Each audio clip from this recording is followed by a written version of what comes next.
तो अब राहुल गांधी को बुलाया जाना लगभग तय है। एक तरफ एजेंसीज के जरिए राहुल गांधी पर निशाना साधा जा रहा है और दूसरी तरफ भारतीय जनता पार्टी उन पर हमले की तमाम हदों को पार कर रहे हैं। जैसे ही हिंडनबर्ग रिपोर्ट सामने आती है, तब भारतीय जनता पार्टी क्या कहती है, चाहे सुधांशु त्रिवेदी हो, चाहे राजीव चंद्रशेखर हो, जिनके बयानात मैंने आपको सुनाए, या आज रविशंकर प्रसाद ने जो प्रेस कॉन्फ्रेंस किया, ये लोग देशद्रोही हैं, ये लोग देश के खिलाफ काम कर रहे हैं। तेवर वही हैं, बार बार राहुल गांधी को देशद्रोही के तौर पर पेश करो। जनता अब इस बात को हजम नहीं कर रही है दोस्तों, मगर भारतीय जनता पार्टी पीछे हटने को तैयार नहीं है। देखिए माननीय इस्तीफा Shankar Prasad, I mean to से रविशंकर प्रसाद ने किस तरह से हमला बोला था। On behalf of the National Forum of the BJP, we would like to say with full sense of responsibility that after being rebuffed by the people of India, the Congress party, its allies and its closest allies, the Toolkit Gang, have conspired together to usher in economic anarchy and instability in India. देश में आर्थिक अराजकता और आर्थिक अस्थिरता। स्वाभाविक है, Hindenburg is again at the same game. ये रिपोर्ट शनिवार को रिलीज होती है, रविवार को हल्ला मचता है ताकि सोमवार को पूरे कैपिटल मार्केट को अस्थिर कर दिया जाए। और बात वहां नहीं रुकती है। भारतीय जनता पार्टी के विवादास्पद सांसद गिरिराज सिंह, राहुल गांधी और जयराम रमेश देश को बदनाम करने वाले लोग हैं। हिंडनबर्ग हमें बदनाम करता है, हम देश की बदनामी को बर्दाश्त नहीं करेंगे। ये लोग देश के दुश्मन हैं, हिंडनबर्ग पर कड़ी कार्रवाई होगी। देश के दुश्मन। आपके किसी के साथ राजनीतिक मतभेद हो सकते हैं दोस्तों, मगर आप उसको देश का दुश्मन नहीं बता सकते। आपके किसी के साथ राजनीतिक मतभेद हो सकते हैं, मगर उसके बारे में यह नहीं कह सकते कि भाई इसका ड्रग्स टेस्ट कराना चाहिए।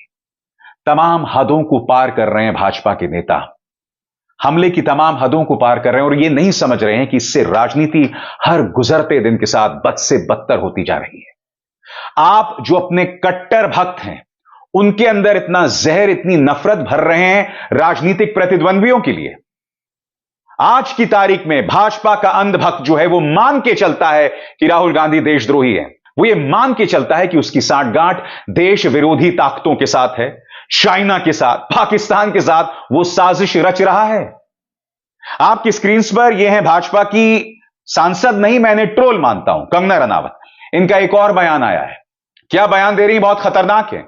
ये राहुल गांधी को नफरती, खतरनाक और कड़वा आदमी बता रही हैं। अंग्रेजी में बयान है, हिंदी में अनुवाद करता चलूंगा। Kangana Ranaut, Rahul Gandhi is the most dangerous man, he is bitter, poisonous and destructive. Rahul Gandhi सबसे खतरनाक आदमी है, वो जहरीला है, नफरती है और तबाही मचाने वाला है। His agenda is that if he can't become the prime minister, then he might as well destroy the nation. Kangana कह रही हैं राहुल गांधी की यह सोच है कि अगर वो प्रधानमंत्री नहीं बन सकते तो देश को ही बर्बाद कर दो। आगे, Hindenburg report targeting our stock market that Rahul Gandhi was endorsing last night has turned out to be a damp squib.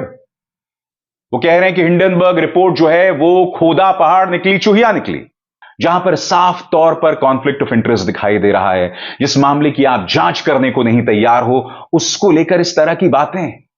आगे क्या कहती है Kangana? He is trying everything to destabilize this nation, its security and its economy. वो कहती हैं कि राहुल गांधी इस देश को, इसकी सुरक्षा को और इसकी अर्थव्यवस्था को बर्बाद कर देना चाहते हैं। Mister Gandhi, get ready to sit in the opposition all your life and the way you suffering, get ready to suffer the glory, the growth and the nationalism of the people of this nation. They will never make you their leader. You are a disgrace. यहां पर वो कह रही है कि राहुल गांधी, जिंदगी भर आप विपक्ष में बैठने को तैयार रहिए, देश की जनता आपको कभी अपना नेता नहीं मानेगी। आप एक डिस्ग्रेस हैं, आप एक कलंक हैं। आपको यह भी समझना पड़ेगा कि राहुल गांधी किस तरह से भारतीय जनता पार्टी की आंखों की किरकिरी बने हुए हैं। अब इस तस्वीर को ही देखिए, यह संसद के सत्र के खत्म होने पर खींची गई तस्वीर है। इसमें आप देख सकते हैं राहुल गांधी हंस रहे हैं, मगर प्रधानमंत्री नरेंद्र मोदी का चेहरा किस तरह से उतरा हुआ है? जानकार यह कह रहे हैं कि प्रधानमंत्री नरेंद्र मोदी का चेहरा इसी तरह से राहुल गांधी के सामने उतर जाता है। याद कीजिएगा, प्रधानमंत्री ने किस तरह से यह तक कह डाला था कि प्रधानमंत्री का गला घोंटा जा रहा है। 2.5 घंटे तक देश के प्रधानमंत्री का गला घोंटने का, उनकी आवाज को रोकने का, उनकी आवाज को दबाने का लोकतांत्रिक परंपराओं में कोई स्थान नहीं हो सकता है और इसका कोई पश्चाताप तक नहीं है, दिल में दर्द तक नहीं है। ये राहुल गांधी की नीतियों का कहीं ना कहीं उनकी पॉलिसीज और उनकी राजनीति का असर ही दिखाई दे रहा है कि प्रधानमंत्री का चेहरा उनके सामने बुरी तरह से उतर जाता है। कभी देशद्रोही, कभी कलंक, कभी तबाही मचाने वाला। राहुल गांधी पर जब पप्पू वाला प्रोपेगेंडा फेल हो गया तो अब देखिए किस तरह से उनके खिलाफ जहर उगला जा रहा है। मेरी नसीहत राहुल गांधी और उनके सुरक्षा में लगे लोगों को, और यह नसीहत को बहुत गंभीरता से लीजिएगा। पंडित नेहरू के बाद अगर आरएसएस किसी से इतनी ज्यादा नफरत करती है तो वो राहुल गांधी हैं, क्योंकि राहुल गांधी ने कभी भी धर्मनिरपेक्षता के साथ समझौता नहीं किया, वो कभी भी आरएसएस के साथ हाथ नहीं मिलाते हैं और वो बगैर झुके हमला बोलते रहते हैं। पंडित नेहरू आज जिंदा नहीं, मगर उन्हें बदनाम करने की कोशिश आज भी की जा रही है। प्रधानमंत्री नरेंद्र मोदी उन पर हमला करने का कोई मौका नहीं छोड़ते हैं। आज जो मुकाम पंडित नेहरू का है वही मुकाम राहुल गांधी का आरएसएस, बीजेपी और उनके नफरती चिंटुओं की आंखों में है। क्यों? क्योंकि यह आदमी समझौता नहीं करता है, यह आदमी पीछे नहीं हटता है, यह आदमी बगैर फिल्टर के आरएसएस, बीजेपी और प्रधानमंत्री पर हमला बोलता है। याद कीजिएगा किस तरह से संसद में कहा था कि आप लोग नफरत की बातें करते हैं, आप में जहर भरा हुआ है, और तब उनके इस बयान को तोड़ मरोड़ कर राहुल गांधी को हिंदू विरोधी पेश किया गया था। यह लगातार किया जा रहा है, एक टूल किट के हिसाब से किया जा रहा है और एक नई सोच के हिसाब से किया जा रहा है। अब उन्हें पप्पू नहीं बताया जा सकता है। क्यों? क्योंकि राहुल गांधी अब राजनीति की दिशा और दशा तय कर रहे हैं। लिहाजा अब उस आदमी को देशद्रोही बताओ, उसे नफरती बताओ, उसे तबाही मचाने वाला अराजक तत्व बताओ। भाजपा जानती है कि उसकी सत्ता को अगर कोई चुनौती दे सकता है राष्ट्रीय तौर पर तो वो राहुल गांधी है। क्षेत्रीय स्तर पर 2 लोग उसके लिए सिरदर्द का सबब बने हुए हैं, अखिलेश यादव और तेजस्वी यादव। तो कहीं ना कहीं ये 3 चेहरे भारतीय जनता पार्टी के लिए जबरदस्त सिरदर्द का सबब हैं और इन तीनों में सबसे ऊपर राहुल गांधी हैं।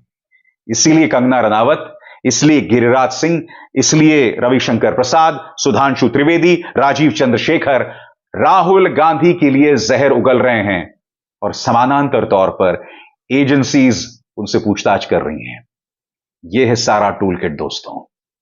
अगर समझ सको तो समझ जाओ। अविसार शर्मा को दीजिए इजाजत।